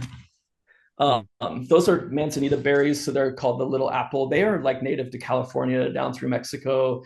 Um, I start with my paintings, and especially this series, I do a drawing on the raw canvas, and then I start layering color over the top of it. And this I was teaching myself how to paint this way, Mm-mm. and one of my husbands came into the space, had not seen this work, and he was like, "Oh my God, that." What's brilliant about him is he's creative, but not in a, he doesn't do painting, and he doesn't draw. And for Mm-mm. him to have a reaction, he had this, and he was like, yeah, I think you should follow that. You should explore that. And I think what Mm. happens is that to me, they look like, and maybe my inspiration is like vintage travel posters, like because the colors are separated. These look like they could be easily reproduced with like screen printing, you know. Mm-mm. So I love the way they turned out. And this is a series that like it took me a really long time to start putting out for people to see it, Mm. because Yeah. it's not like you're going to wander into your grandma's house and she's going to have this. And if you did, then you have a really kick-ass grandma, right? Like, but like the average person, especially here where I am, like, let me, as a backstory, like, so we live right in the center of a triangle in central Illinois. We're just about equally 2.5 hours from Chicago, which is in the north, St. Louis, which is in the west, and Indianapolis, which is in the east. So we live in this like Okay. isolated pocket of cornfields, and but we're close enough to major cities to make travel easy, if that makes Mm. sense. So I live in a place where for the last 10 years everybody thought they should paint everything gray, right? Like, which trended sort of nationally, like, and the whole time that was happening I was like, so we're all just going to ignore the fact that we're painting everything to look like a prison, you know. It's at the same time when like McDonald's turned from like a happy place when you drove by to now you drive by and I get like space prison vibes, Yeah, yeah, yeah. where it's like, oh, you know, it's not very kid friendly, right? So anyway, so I live in an area where like a lot of people really leaned into like everything has to be beige and gray, right? And so I didn't Mm. show this series to a lot of people. And you know, I'm not expecting my audience to come from my local environment for sure, but when I was making these works and when I work in general, I don't picture them hanging on like the average person's, you know, in Mm. their living room. I am really excited though when somebody does respond to my work enough to want to live with it. Yeah, And then yeah. you kind of, I mean, you have to question like, are they okay? You know, like, Hmm. are they well? You know, like, are they are Yeah, they yeah. doing all right? Like, do I need to like make sure somebody checks on them? This is one of those series where like, if you're brave enough to have this hanging in your house, then like I applaud you, you know, like, because my house, this isn't, I mean, this is my house. Like, Mm. we as a family collect things that the average person wouldn't, you know, Yeah, would, yeah. wouldn't bring into their environment. But and if you are, and you should, everyone should collect art, first of all. Like, even if Yeah. it's like $100 thing, like everyone should be out in the world buying something original occasionally, especially if you're a creative person. You Mm. should be curating your environment by picking out things that belong to artists that kind of inspire you whenever you can. Um, when you have access to cash, you know, you should buy something. Uh, I I don't know. Yeah, yeah. I'm really proud of this series, and the one that's hanging behind me is from the series that you were talking about with like the pie Mm. under the sitting under the table.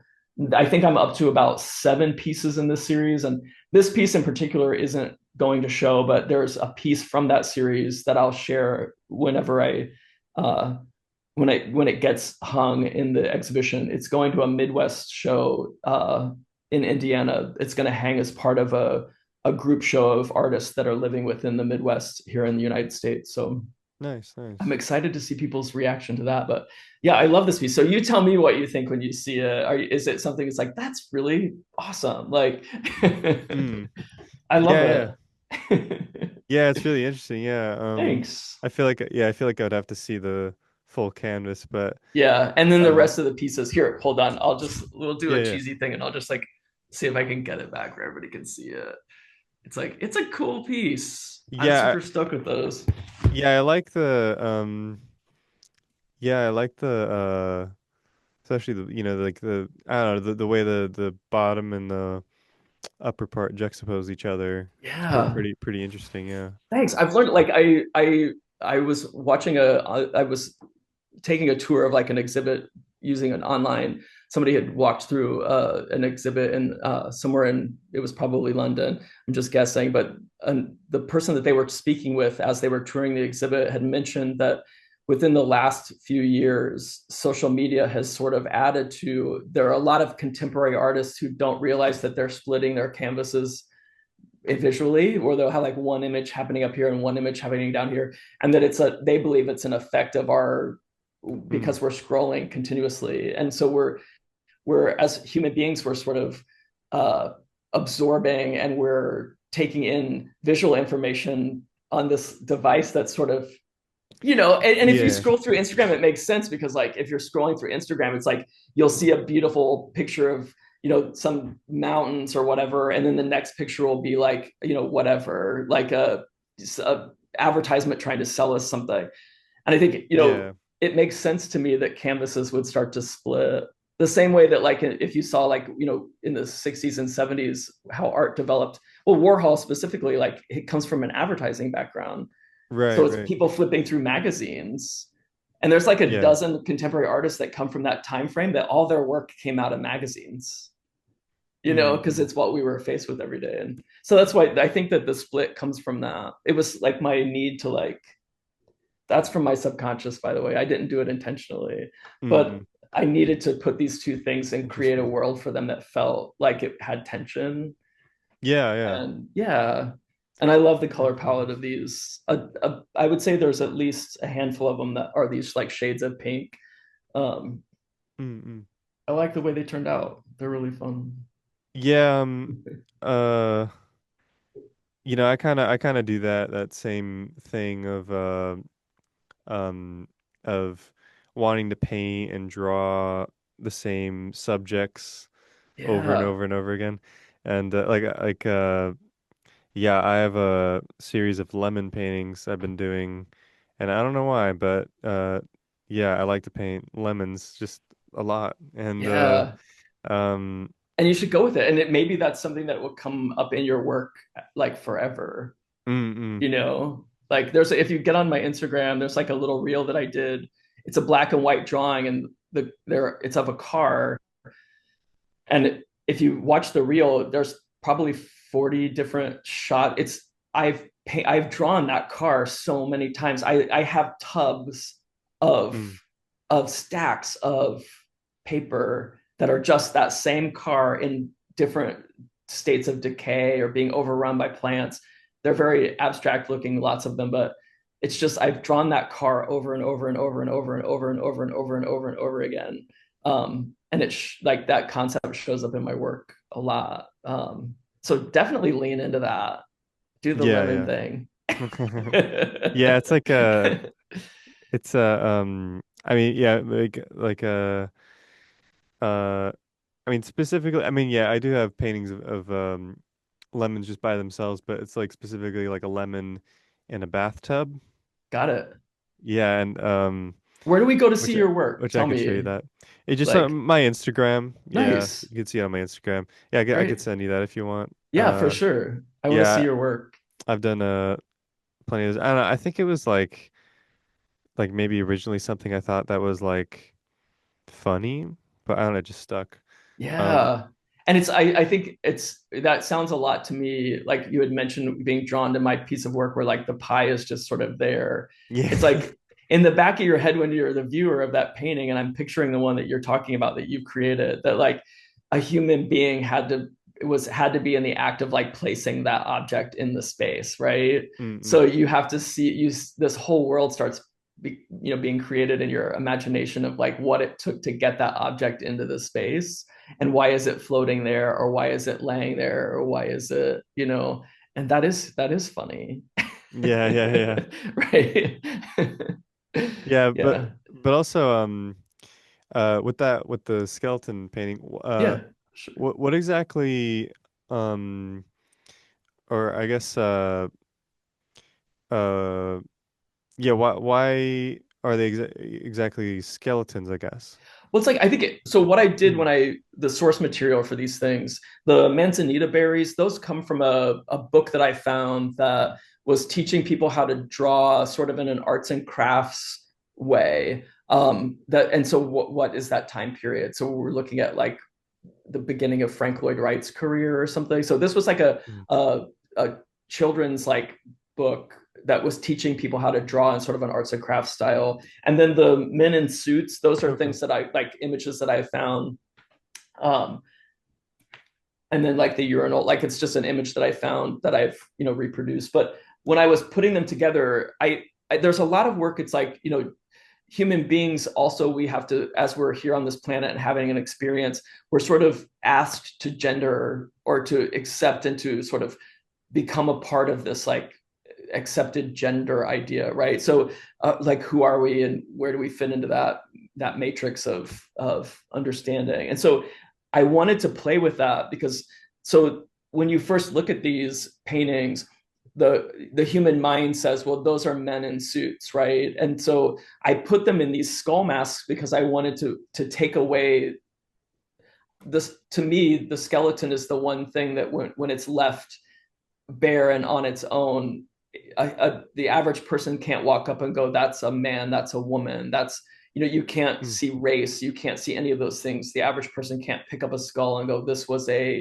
you know this was a middle school teacher living in, it's the one thing we all have in common, that erases our identity when we see it as a raw object. And so I wanted Mm. to put these characters in these masks, and so that we had to sort of, and that's so deep, and sometimes I hate it when artists are like, but if I'm sharing that because it's Mm. what I was thinking about when I was painting the painting, not Right, because I right. want you to get that out of it as a viewer, right? I don't care what you see when you look at it. You Mm, know what I mm, mean? mm. It could remind you of like your uncle from like Iowa. I don't care. That's up to you, and that's part of your, vision of it. But like, Yeah, yeah. for me, when I was putting it together, I wanted to start having that conversation about like, well, what is it? If you wear a suit, that makes you a man. You know what I mean? Like, I wanted people to sort of, and Mm. the average person to look at it and go, oh, it's men in suits, and why do they have skulls instead of faces or whatever? But it's so the skull, the human skeleton, it's the one thing that sort of unites us and makes us one.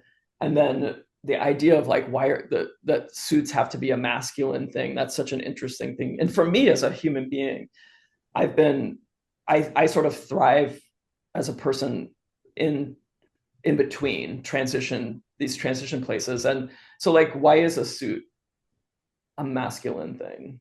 You know what I mean? Mm. So these, for me, the paintings sort of ask those questions. Like, just because this figure is wearing a suit doesn't mean that it's a man, right? It could be anything. um Yeah, and yeah. so anyway, and the skulls are just to sort of bring everything down so that it could be anybody, it could be any human on the planet. um Mm, mm. so I guess that the skulls sort of represent humanity, if that makes Right, right. sense. If it Yeah. doesn't, just pretend it does. Yeah, no, definitely. Yeah, yeah, I wanted to I forgot I had some right here. But yeah, this was a lemon painting. Yes, I love it. And That's great. What did you paint that on? and here's a painting or Oh, I lemon. love that one. What is that Thanks. painted on? Is it paper? It's yeah, it's watercolor paper. It's What are you using to paint with? Is that acrylic, or what is your? yeah, it's just acrylic, yeah. Yeah, I love that And painting. We'll talk thanks. about trading paintings because I want that one. So we'll discuss that in private for sure. Thank you. Uh Yeah. no, yeah, they're it's kind of a thing it's kind of a thing that I I like well I heard about one artist that I really admired named Gary Panter who I just noticed that he kind of did that he kind of did that same thing of painting on watercolor paper. Except it's like it's arches watercolor, so it's like a heavier Sure. thing than the average watercolor paper. And I mean, yeah, and but yeah, I read something about him like watering down acrylic paint and then using that on the watercolor paper. And I started trying it, and yeah, it's really really interesting textures you can get out of it. Yeah, I love the Yeah. way it looks online. Like, it looks really sharp. So Oh, thank you, yeah, thank you. it's Yeah. beautiful. Uh, thank you. Yeah. Uh. Sorry, I think I lost my train of thought. But No, it's yeah, okay. so something. Yeah, yeah. Um. Yeah. So that's how that's kind of what I've been obsessed with. Yeah, painting watered down acrylic paints I love on it. Now, watercolor so paper. when you're experimenting with that, like, are you also drawing on the paper? And then one of my favorite Sometimes. things to see is like, when I love to see those marks sort of, sometimes on purpose come through, or sometimes, you know, accidentally show, is whenever there's a mark under that layer of paint. There's something really exciting about that. Like, um, Yeah, yeah, yeah. I mean, it's interesting because I mean, I do. Well, yeah, I do like for those lemons and stuff. Yeah, I do um do a drawing or an sure. under drawing first. Um, but something like this. which I think ended it was Yeah. yeah, it's kind of just a silly thing, but yeah, like that, like it was gonna be something else, and then I just kind of was started just having fun with it, and Yeah. kind of became not what was originally That's the best supposed to kind of be. painting. Yeah, right. Yeah. But yeah, um, yeah, I really like to paint on bigger canvases. That'd be fun for There's sure. so much like you have to commit, right? Yeah. Because I have so much, and you also have to care for it, you Mm. know, because I spent the last couple of days going through my work and making sure that like I'm protecting it so that it doesn't get dented and all Yeah, the things that I don't want to care about, like a right? corner gets nicked or something. Yeah. Yeah, so I've been, doing all of this stuff I'm supposed to do with canvases, but my work takes up an enormous we live in a large house, and my archive takes up a great deal of floor space. So there's Mm-mm. something to be said about works on paper for sure. Like I envy that. Like I also, and I do draw on paper a lot and work on paper a lot, but as far as the logistics and the storing of it, there's something to be said about creating small works on paper. My Yeah, work yeah. now, like if I do a canvas, like I feel like I'm cheating myself if I don't do one that's at least like this one's 30 by 40. Hmm. So like that takes up a lot of space. Yeah, it does. And you Yeah, get like a dozen of those in a collection and you're like, oh God, yeah. and then I started working on these are thinner canvases which have to be framed. Well, I mean, they can hang, they're gallery, they have I think about the edging, but Mm. I've started working on canvases that are like an inch and a half thick. And so now I'm taking up even more space. Mm. You get like six of those together, and all of a sudden, you're taking up as much space as like a human being in a room. Um, but I think Yeah. I do when I work smaller, I feel like I'm cheating myself because I do have the studio space. When Mm. my space was really limited, that's when I was working on smaller things, and I'm lucky to have people in my life that aren't complaining that I have my work everywhere. And I live with Yeah. creative people, so they sort of understand, Mm. that I'm on a journey, and this has been a part of my life forever. So it's not like, but I do think about that occasionally. Like, shouldn't I just start working on flat surfaces that can be stored easily? And Mm. shipping is another thing. Oh my God, Oh yeah. you ship a work and it's like, a couple $100. That's something I'm with the show that I'm getting ready to do in Indiana. I'm driving it there. It's like 4.5 hours away. Cause Mm. like, can you imagine shipping like a 30 by 40 canvas? It's like, and then you have to pay for return shipping and Oh it yeah. becomes a whole thing. So, um, when you're working creatively, you're supposed to also think about all those other grown-up things. And I don't want to do Right. that. Yeah. So yeah, work on paper as long as you feel like and canvas is such a commitment. Like it's like having a pet. And I Right. know a lot of artists that I follow and I adore that they paint flat and then they can roll their canvases Yeah. They or can. Yeah. store them like six on top of each other and then they don't take up any space. But I've never been good about putting a canvas back onto stretcher bars. So if you Yeah. experiment with that, go for it. Like Right. Yeah. Don't you find it or do you find it hard like to paint on that thick of a canvas like in terms of 'cause sometimes when I see those I mean 'cause I've like maybe painted on a few here and there canvases that are just yeah really thick but I always found the bounce of like it's almost like a drum the yeah. bounce is like almost hard I don't know Yes. hard to deal if with. you if you get like a couple of layers of paint on it, it's like if I tapped this one here, it would sound like a drum for sure. Yeah. Because there's like 3 layers of paint on it, and there's a couple of other pieces that I have that would do that. And um, I have like I've painted on. I have a piece upstairs that's about as tall as I am when I stand up, and it's a very narrow piece, probably as wide as I am, as tall as I am.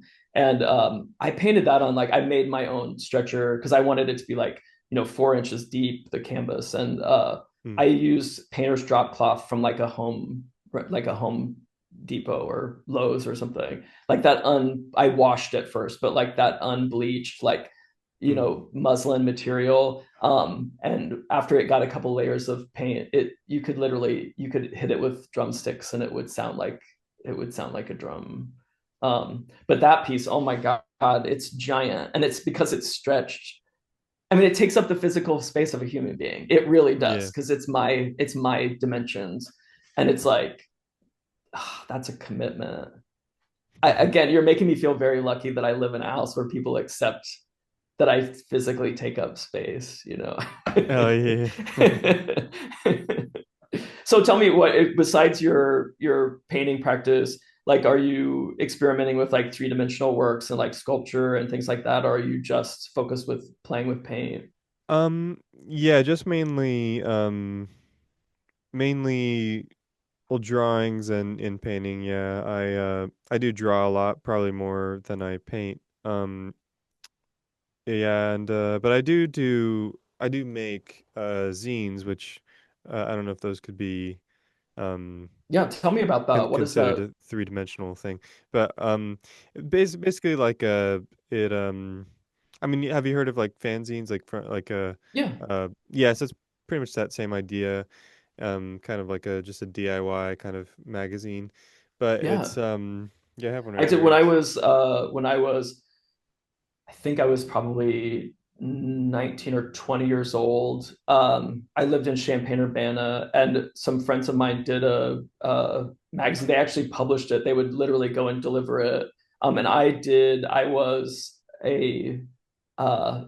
wrote under a character name, but I did advice column for people, mm-hmm. and the whole magazine was like, my artwork was featured in it and drawings and things like that. But it was a like a we were I mean, it was a hit. They would disappear wherever they ended up. But yeah, so I did. Nice. I worked in that, and that was a huge kick. So do you just do this for Yeah. yourself, or are you distributing them so that people are actually seeing them? Yeah, I mean I am trying to yeah, distribute to more people and stuff, but yeah, I don't have like a I'm not with like a distribution company or anything Yeah, like that. well, you shouldn't But be, because like if you're doing something independently, like, yeah. don't ever do that. Like, just Mm. make your own work and make your own way, like, and Yeah. hold on to that as long as you can, because it's authentic, right? It's real, and it's something changes in you when other people start putting their own stamp on things. So that's an exciting thing. So tell me, Yeah. is that something that you make yourself do as a practice, or is it something that just when it occurs to you, you put one together? Um it's it's kind of both, honestly. Like it they are, I mean, they are something like I almost think of as like an artwork unto itself. Um yeah, where it's uh yeah, it's because it's different from seeing one of the images just by itself. Yeah, Whereas because you get the the context, like the writing and everything. yeah, and the juxtaposition between images and so I find that yeah, so I usually try to make some type of continuity between the images. Um, yeah, but yeah, I do make them whenever I feel like I have a um good portion of work, I guess that could Yeah. fit into one. Yeah, usually it's like that. Usually if I try to force making one, it usually ends up being terrible and I don't want to distribute it or Yeah. anything like Yeah, that. yeah, for Yeah. sure. You don't want anyone else to see that. No, I get that completely. Like, tell me with like But your yeah, here's one of them though, yeah, if you want to just see the I love it. I love that car on the front. That's awesome. I love thanks. that. Yeah, I and love it's it. back cover. We'll make a trade for one of those as well. Oh yeah, yeah, sure. Yeah, I'll get a copy of that and you'll get copies of my book. How about that? Nice, nice. I love it. Yeah, it's great. So tell me with like the work that you're doing in music, like Yeah. the pieces that I've watched, they were in a really formal setting. Tell me what you're doing. Like, have Oh you yeah. thought about like getting those same people together in like the back of a rental truck and like performing that piece again with like recording it, like Oh yeah. in a parking lot somewhere or like with, on an old cassette tape recorder or, tell me what you're doing to like experiment with your work in that way. Like, or are you just like plugged in and just doing things formally because that's what you're supposed to do? Or tell me that you're going to No, yeah. rebel and you're going to find ways to. Yeah, yeah, yeah. Yeah, I'm not yeah, planning on trying to um yeah, trying to stay in that kind of The uh formal setting. Like I want, yeah. I want to hear that piece again recorded in like a laundromat with like the dryers all going in the background, and you know what I'm saying, like, and Yeah, just yeah. record it on your cell phone, and like, the exact same piece, just like I want to hear it in like, it's some out of place, you know imagine Yeah. that video, like that would be brilliant. Like, so tell me you're going to experiment with that and like try to like add more of an edge to what you're doing, because I think that, in a formal setting, it may lose some of the grittiness that Mm-mm. you're capable of capturing. So like, Yeah, please, yeah. I want to hear back from you in like a month that you've like pushed the yourself and gone out and rebelled against the formality a little bit. Yeah, yeah. No, yeah, we are planning on recording it uh and like doing yeah, doing a I mean, right now I'm trying to put together an album, so that'll hopefully be on there. And Yeah, um but yeah, it would be cool to try and uh yeah, perform in different areas, because a hundred yeah. percent. I mean, yeah, one time I saw this ballet, and well, I bought tickets to it and I wasn't sure where it was. And then I went to it and it was in a loft. And I was so surprised. I was like, okay, this is the address. It's in a loft. Yeah, And then we went in, and yeah, it's literally like um people are living there. yeah, And yeah, and we go there and we go inside, and it's just like this really, it's a really small room for a ballet at least. But it was so, and there was only a few people sitting there. It was like, felt weird. It was yeah, not that much of an audience. And then yeah, but then I went in it, and it was kind of amazing just seeing everyone so up close, and yeah. we're just in this tiny space, and yeah, it was cool. Yeah, I love that. But You should absolutely experiment with that, especially with the type of pieces that you're hoping to create. yeah, Um, that's something also I'd like to do, hoping like I've always wanted to do a ballet, like write music for a ballet and yeah, things like that. But yeah, yeah. and it doesn't. The thing is, it doesn't cost anything to add that type of creativity to what you're doing. You just have to rely on the people. Like with the particular piece that I listened to, how many people were performing? I forget, like four people. Yes, for. You just have to rely on their kindness Mm, to be able to come into a place and do it, and and and let you experiment a little bit.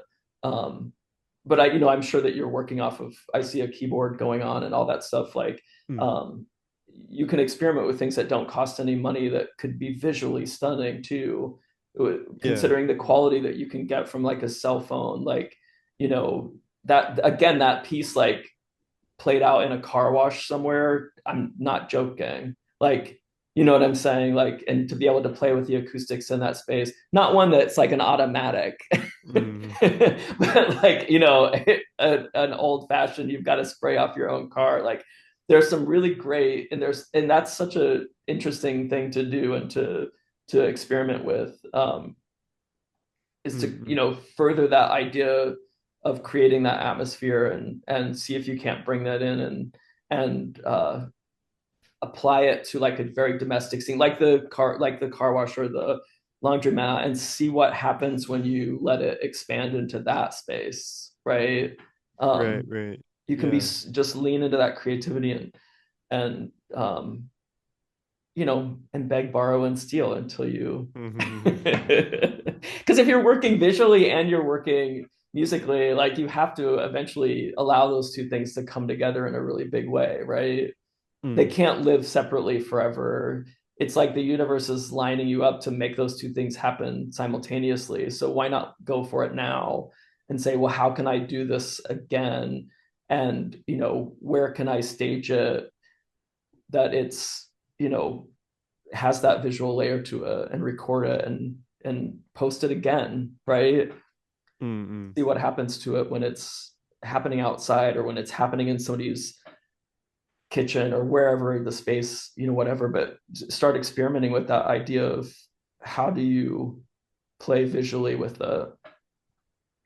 I think that's a good step. That would be a I'm challenging you. I mean, you're bringing those two things together. You should just do it. Bring your Thank you. visual art with your performance, like, and get those two things together and see what happens.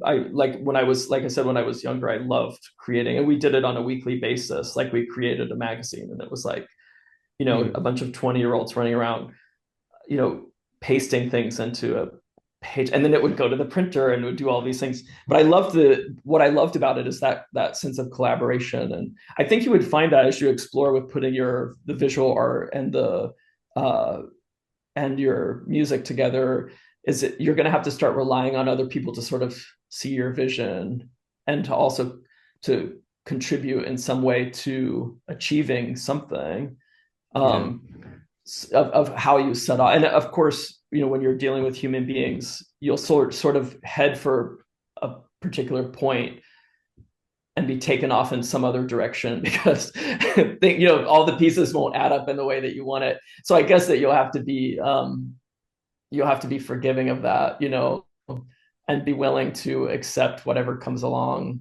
and work with Yeah. it. But it could be an exciting thing, right? Yeah, Pretty, it's also kind of scary, but yeah, yeah, for some yeah, reason, I don't know why, like the just having the doing the artwork thing and then doing like the music thing, like yeah. If it is makes you uncomfortable to put those two things together, then you definitely have to do it. yeah, I'm like they're comfortable like as is, but like yeah, Yeah, I do kind of want to like you have to see where yeah. that takes you, is to bring those two things together. And that could even be just to the point of, like, you have audio of your work, and what happens if you're continuously sort of listening to that while you're creating visually, right? Like, what happens when it's your own voice in your head, basically, when you are creating something. What does your music do to you when you're trying to paint? Like, that's a really interesting and Mm, twisted and beautiful thing, you know um yeah, is to true. find out where that takes you. It could be brilliant, and it could be garbage, and then you don't have to show anybody. Yeah, yeah, yeah. Yeah, Brilliant. This has been great. We need to we will yeah. talk collab. um and we have to I'm going to talk about trading you a piece of work for a piece of work, so we'll do that through email or something, Yeah, yeah, definitely. if that's okay. Yeah, yeah, it's been fun talking. We'll set this up. And We'll do this again. Like, let's make plans to, whenever my second book comes out, for, like I said, towards the holidays, it's supposed to be available. Um, Maybe by then we'll have worked on a collaboration or something with artwork, and we'll be able mm, to discuss that or something. Um, we'll put something together and have a second conversation as soon as we can. That'd be great.